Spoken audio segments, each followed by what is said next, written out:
sorry.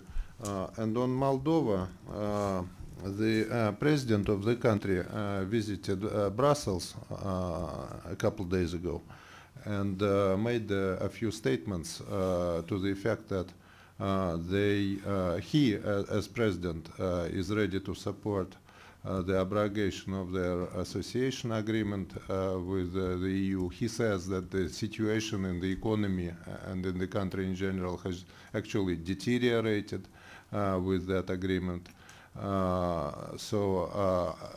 And he wants to move in parallel to an agreement with the Eurasian Union, basically with Russia and her neighbors.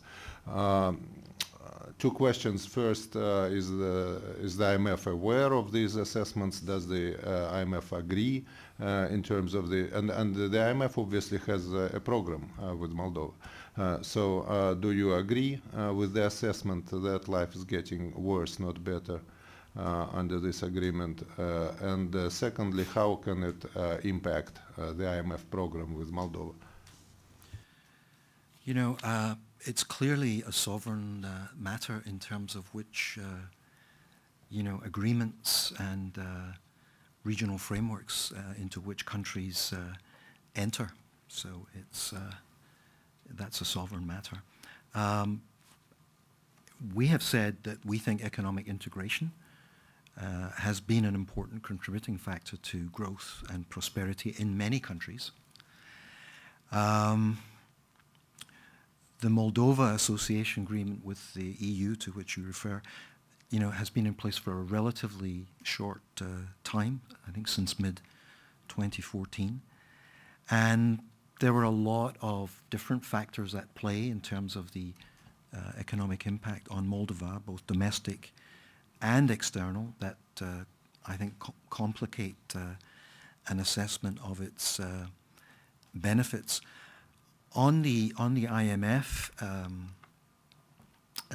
part of your question, again, just to remind people that the IMF approved a 3-year extended credit facility and extended fund facility arrangement late last year for about $179 million. And, you know, we are still in discussions as to the next steps with the program. The Moldovan authorities have indicated they're committed to the economic reform program supported by the IMF. And maybe just a bit of detail that might be helpful, Andre. The mission for that first review, as I mentioned, under the program, will be in Chisinau from February 14 to the 28th, and they will be holding discussions with the authorities and assessing the program implementation at that time. Okay. So at this point, from what you just said, nothing has changed, basically. No, I think we need to wait for the mission to go into the field and to have the discussion with the authorities, and of course we'll have our usual statement and follow-up communications at that point.